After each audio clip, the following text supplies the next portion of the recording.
Hello, podcast listeners. We know podcasts are a great way to catch up on a program that you may have missed on KSJE, and it's provided as a free service of this radio station. But you know, KSJE is now listener-supported, and so while you enjoy this podcast, we hope that you'll also take some time to join KSJE. Become a member today. It's quite easy to do. Just go to our website at ksje.com/support and pick the level of support that best matches your budget. Thanks again for listening. Here's your podcast. We have a 911. I'm robbery in progress. See surplus store, corner People's Drive, North 24th Street.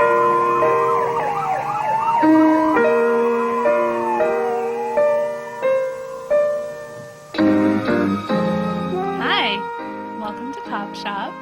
I'm Nicole Brown, the Public Information Officer for the Farmington Police Department. And with me, as always, Chief Steve Hebbe. Yeah. It's good to be back here. It's been a couple of weeks for us, but it feels longer. I know, yeah. We have because we do the second and fourth Fridays, and so every Yeah. once in a while we have a couple of weeks Skip where Friday. we don't come in, and we miss Scott, and we miss all of you. We do. And Scott in particular has been, he's been living large. I can tell you that. His Buffalo Bills are 7-2. I don't know, but it's been rumored that in Buffalo school districts they're now having to teach kids to count to 7. Because they used to just stop at 3 or 4, a year. Now they're actually getting up to 7. So it's really... it's progress in education for Buffalo. So the Buffalo Bills are red hot. My mighty pack is they're bombing along okay. They're 6-2 with some struggles. But let's talk more about you because you don't really love football. I don't think. I mean, I'll watch football, and I don't hate it, but I'm not loyal to any team, and I'm not. I just don't follow it that closely. But if we're all, if a bunch of people are hanging out and drink beer and watching the game, I'll hang out and drink beer and we mean and eat root some beer food. for the children Yeah, listening. yeah. But I enjoy that part of it, the gathering part of it when you watch a game. And I enjoy watching it. It's just because I grew up. My dad and my brother were super into sports, and so watched lots of basketball, lots of football. But my sport that I love to watch is rodeo. So Really? So now we're starting to peel back the layers of the onion that is Nicole. And we could maybe, we need a show where you bring in pictures of all your horses. Because, ladies and gentlemen, this girl is a land baron, and everybody wants to see, oh my gosh, how much money does she have to have 100 horses from around the country? No. You got to seek out those cheap ones. That bite. Yeah, so I've heard the stories. So. They don't bite. So Nicole, there's several other shows we'll have to do, but to explore Nicole a little bit more thoroughly. But today, we're going to catch up a little bit on some things that we've got going at the PD and some things that we're wrapping up. So we tried our reverse trick or treat this year, which was kind of COVID sponsored, and it was. We weren't sure what was going to happen. We weren't sure how many were going to get it. It was probably a little too naive that people would just put up pictures of pumpkins in windows in a city at this size and that we're going to find them. Right. Yeah, it did become complicated trying to find them. Yeah. So people that participated did a great job. They messaged us. I had communication with a bunch, and they were messaging you on the Facebook page so that we could find them where they were. And then still a bunch of folks brought in their pictures.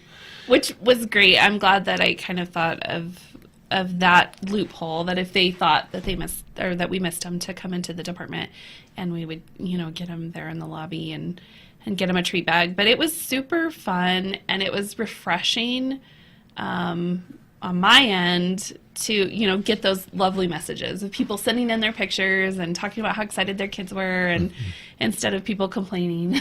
Yeah. There was no complaining when you're getting candy. Yeah.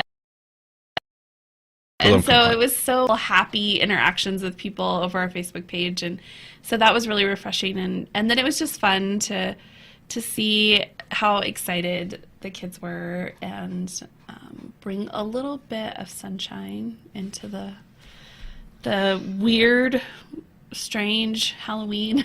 I mean, I guess Halloween, we should celebrate that it's always strange.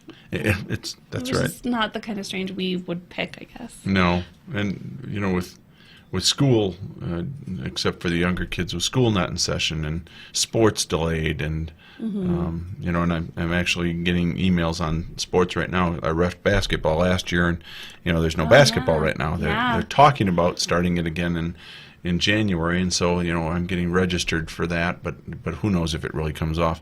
So there's so much that's up in the air, and it's just changed.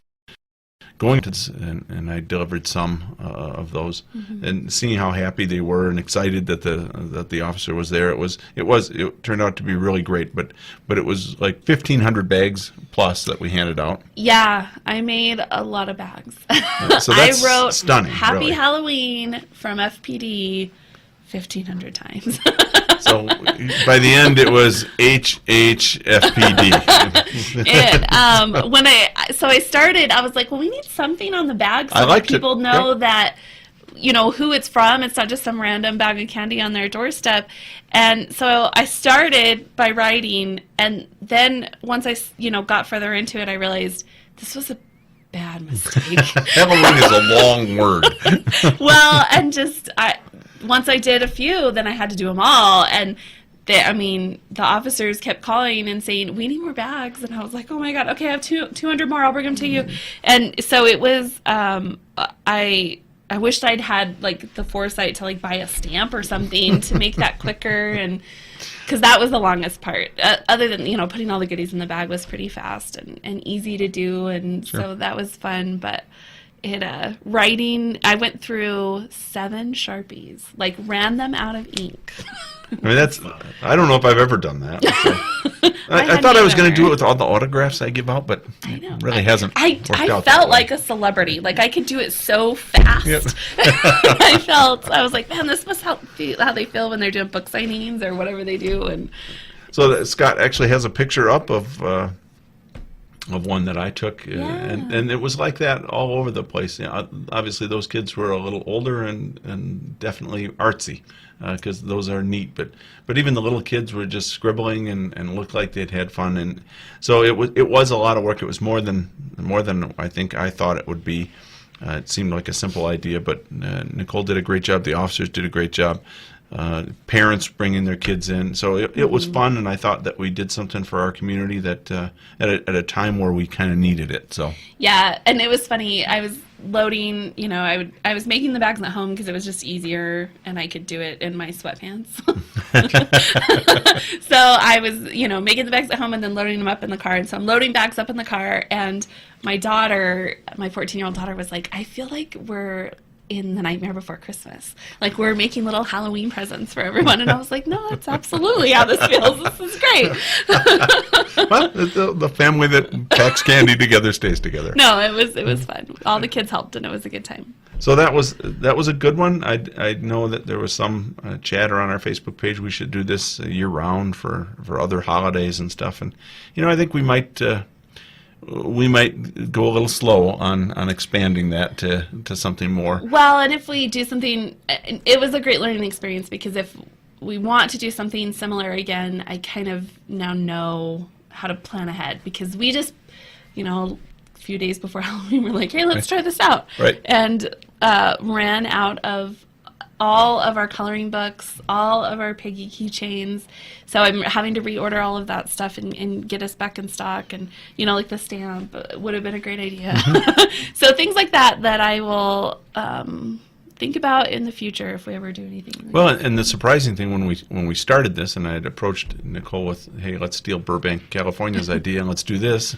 Her belief was we had all of this stuff because we didn't have our national night out, and we just weren't doing the sort of outreach things that we'd ordinarily done. So we had so many of the coloring books and the piggy keychains and then we ran out of it. I know, and I had literally, like, the day before you came in with the idea, the people who we order our coloring books from had called, and they were like, hey, we haven't heard from you guys in a while. Do you need anything? And I was like, we're just not doing the outreach that we normally do, so no, I think we're okay.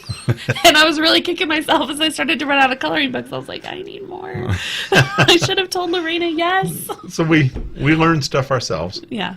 But that was a great way to finish October. And now we're posted for our Guardians of the Good. Yeah. We're accepting nominations for that through December 16th. And for those of you that haven't heard of it, this is our third year of running Guardians of the Good, and it's something that now all the chiefs and the sheriff, both fire police chiefs, both groups throughout the county, contribute. We kind of donate to it. We have a fund. We accept other donations. So if you're interested in donating, you can send in money to San Juan Safe Communities with Greg Allen, or you can contact the PD, and we could collect the funds and get those. So we did receive some donations last year, which helped us go further. But the point of the Guardians of the Good is, and I think we're probably going to be on hyperspeed this year, because it celebrates those people who are just kind of everyday people in our community that are just going through some real challenges, but they do it quietly. They just keep working to make the Farmington area and San Juan County a better area, and they don't get a lot of recognition. And so, for those of you that have ever watched the YouTube videos on Pay It Forward and things like that, where they're recognizing waitresses that are just good at their job, they're good people, they're upbeat, they're positive, but they're facing challenges. That's what we've been doing here for the last couple of years, and we've really had we've met some great people. And it was last year was my first year to be a part of it. I watched it the first year, and then last year participated. And something that I noticed is every person that we awarded, they were like, I don't do anything special, and they were so bowled over and emotional by it, and so grateful. And so it told me that we truly were getting really quality nominations. People were really picking those, people that we work with and see every day that are just genuinely good-hearted people who are going through rough times, but are so wonderful to others despite the hardships that they are experiencing. And so it was a really wonderful thing. We met great people, and it was really awesome to be able to make their day that way.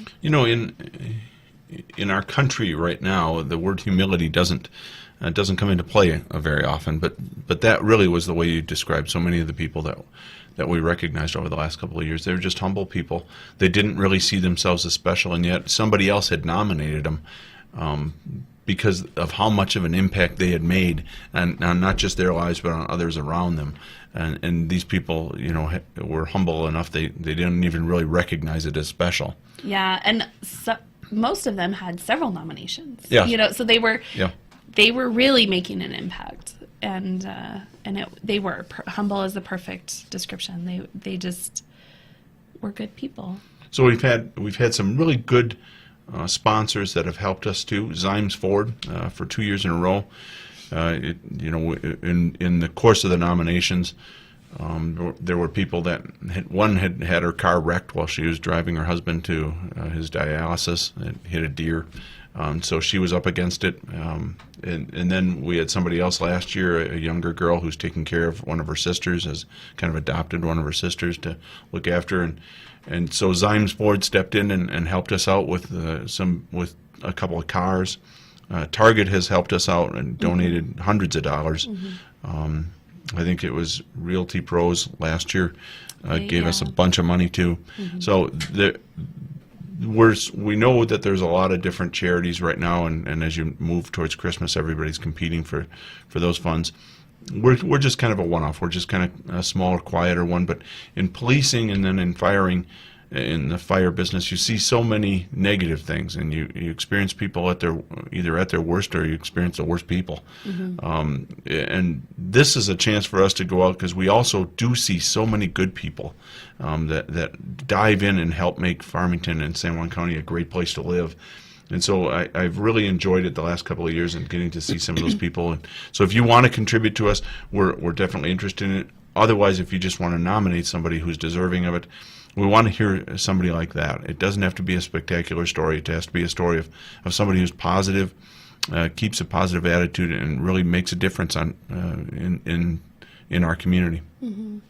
And honestly, last year, I remember we had so many great nominations that it was hard to whittle it down to just the people that we there were some that were nominated that we really wanted to give to, but we we kind of prioritized who maybe was in need more than others. So if you nominated someone last year, they didn't get picked, they could have been one of the ones that we almost picked. So nominate them again. You know, we would love to be able to hit all of those wonderful people in our community. Right.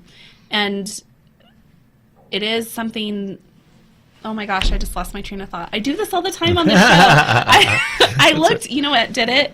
Was Scott's little reporter. I looked at it and I was like, dang it, those are so cute. you really can't do that when you're in the middle of a point. But that's okay. So my brain's all over the place today. I'm sorry. But that was one of the rubs we had is, you know, we only raised so much money among ourselves, and then we had a few others contribute, and that's what we're saying. You know, that you get down to kind of prioritizing. Okay, here and here, we didn't have unlimited resources to hit them, but there were a lot of great people, and honestly, there've been people that have donated and helped us out. So we appreciate all that, and we're running that right now. You can. How do they get to the nomination form if they want to do that? Go to fpdnm.org. Okay. And there's a Guardians of the Good kind of, if you're on your phone, if you scroll all the way to the bottom, you'll find it. I'm going to fix that today and put a big button so that it's much easier to find on your phone. If you're on a desktop, it's a little bit easier to find, but on your phone, it's kind of hard. So I'm going to fix that today. And we need good contact information for the person you're nominating, but then also good contact information for you. And we did contact many of the people that had done the nominating last year, and because sometimes we're trying to get more information than what we see in here, or sometimes we're trying to coordinate, okay, you're going to help us to surprise whoever it is that we're doing. So, you know, take a look at those forms and download them. And this is a great time. I've enjoyed these the last couple of years, and I'm looking forward to this one as well.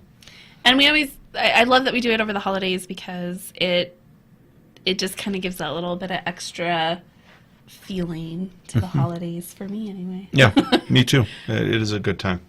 So what's going on in the rest of the world is almost makes you want to keep talking about Guardians of the Good. Yeah. Because it hasn't been always the most pleasant. The COVID spike is real. FPD's had now a couple of positives where we have gone since this whole thing broke. We've gone and not had any positives, and we've now had a couple of folks test positive. Which is, fortunately, they appear to be rebounding reasonably well, and we're driving on that way. But it was, it's a little dicey for us because our officers, we got to have them out there on the street responding and keeping the public safe, and so we cannot afford mass quarantines among our officers. It didn't come to that, but that has certainly been our worry. You know, if you're a department like New York or L.A., you've got a lot of cops, yes, for a reason, but you have a lot of officers. We don't have that luxury, and so, you know, we don't need any mass thing hitting us. It would hit us really hard. It would hit us hard in our ability to deliver service. So that's been something really that Command has been worried about since the start of this thing, and it has not come off. But we are no longer virginal when it comes to testing positive. We've had a couple. So that spike is real, and that spike has not missed us, unfortunately. And then we made it through the election. We made it. We're through it. You almost want to congratulate people that at the end of this odyssey, people have voted. There's in some of the bigger cities you did see, unfortunately, rioting and mass protests. I'm not sure what we were protesting, but we were protesting stuff in Minneapolis and Seattle and Portland. Portland was pretty significant. New York City had significant demonstrations, but it didn't happen here in Farmington, and No. it really, to my belief, I don't think it happened in New Mexico. I don't think it did either. I think Santa Fe, did they have any like? Might have had demonstrations, rallies, or? but those might have actually been more rallies. Yeah, but it was, and I think a lot of the news that I was reading was that across the country it was kind of a normal election day. I think people were anticipating, it not to be, but it was. It felt like that for me when I went to vote. I voted on election day, and it was a normal day. Good. Just like any other time I'd voted. No, I thought it was because we, as you know, Nicole, we did an emergency operations plan. We had contingency plans for our officers, in case that there was some sort of disturbances here. We didn't anticipate it. We didn't, we weren't hearing of it, but it was certainly possible, and so you've got to be careful. But it was just like we are failing as a democracy when you have to have the police have emergency operations plans for election day. It was just surreal that's how contentious we are as a country, and you really did see it. I mean, there was a lot of people, and they were on two sides in that voting. So we're pretty split. When you looked at the totals and the percentages of votes for each candidate, it's so close. It is so tight, so divided, and I like amongst my family, it's divided. I see my family members on Facebook. Half of them are posting to one side and the other half is posting to the other side, and they're thankfully pretty civil in the comments to each other, but they still have discourse, in the comments, and so it happens all over the country, but I think people maybe aren't as civil because they're not family, but we are divided as a country, and that's scary. I think our founding fathers talked about how a two-party system would bring us down. And that's where we are. We're in a two-party system as much as we maybe shouldn't be. But. Yeah. Well, I think it was George Washington that said the death of democracy will come with Facebook. And it was really, that George knew his stuff. Yeah, he knew his stuff. He should have had a trademark on Facebook, but to be able to project that all the way ahead. Yeah, or maybe it was Steve Hebbe that's saying the death of America is Facebook, because boy, we get in our little chambers and we only listen to each other who agrees with us. And then quickly it degenerates into how ignorant and how hateful and how anti-American the other side is. And, they just disagree with us. It's not un-American. Actually, that's American. That's what we're supposed to be doing. We're supposed to be having those civil discourses and reaching compromises. Yeah. And personally, I really tried to vote bipartisan and vote kind of equally down the ticket as much as I could, because I feel like that's when the American people benefit the most, is when there's just as many of both parties in the system, so that American people are winning when there's compromise. When there's a diversity of ideas. Yeah, they have to give up a little bit of their agenda in order to get something done, and that means that's probably what's best for me, the average person. Well, and compromise is such a four-letter word right now in the U.S. and we've talked about it over the last few months as the protests really after the Floyd death were going on. That the worst place to be really is where the police are, which is the neutral one, kind of in the middle, keeping everybody separate, making sure everybody's following the rules. Nobody wants to follow the rules, and nobody wants you to keep them in line. You only want us to keep the other side in line. Right? Yeah. So that's made it. But personally, as the chief here in Farmington, I can tell you I'm relieved that we made it through the election. That now let's move forward. We'll see. We'll come up on the inauguration here in a couple of months. We'll get through some holidays, which we need to remind us that we're all good people. I know, right? There's nothing wrong with being an American and liking fellow citizens. So, we will not talk about the election again on our show. I think that's. For 4 more years. If we do this show for 4 more years, we'll maybe talk election again. Yeah. But we won't anymore on this show, and we'll just start talking about some of the other things going on in policing. There have been other things. We didn't get to them today. Albuquerque had a check-in from their monitor, which for me portends difficult times for the police when it comes to our legislation down in Santa Fe this next spring, because the monitor's report was sharply critical of the APD. For a number of different reasons. You can read the report yourself, and you probably should at some point. They're the biggest police department in the state, and when they're struggling, it impacts and ripples out to all of us throughout the state that are in law enforcement. So we're watching what's being said there and making sure that our department's rucked up to be able to answer the challenges that APD is struggling with right now. And to just be prepared to say that just because they're struggling with it doesn't mean other departments are struggling with it, and that we are listening to to what the monitor's saying, Right. even though he's not our monitor. No.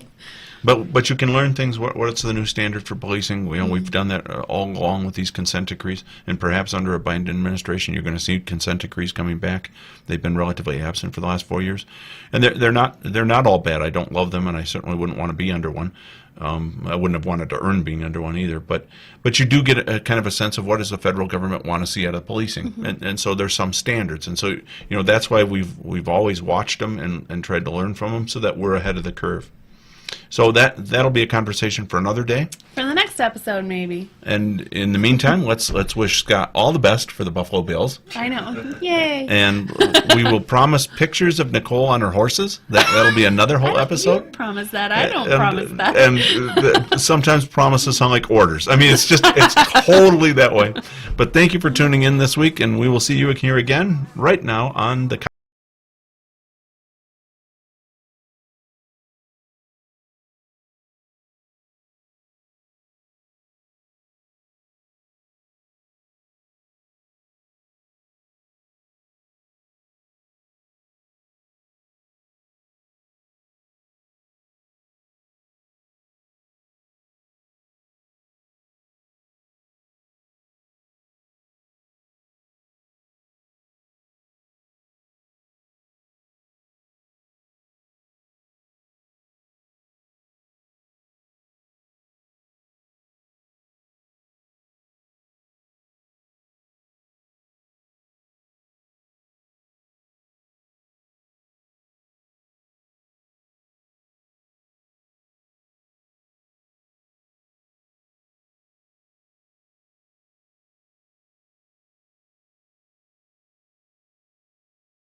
Did you enjoy that podcast? We hope that you did. And if you did, share it with your friends.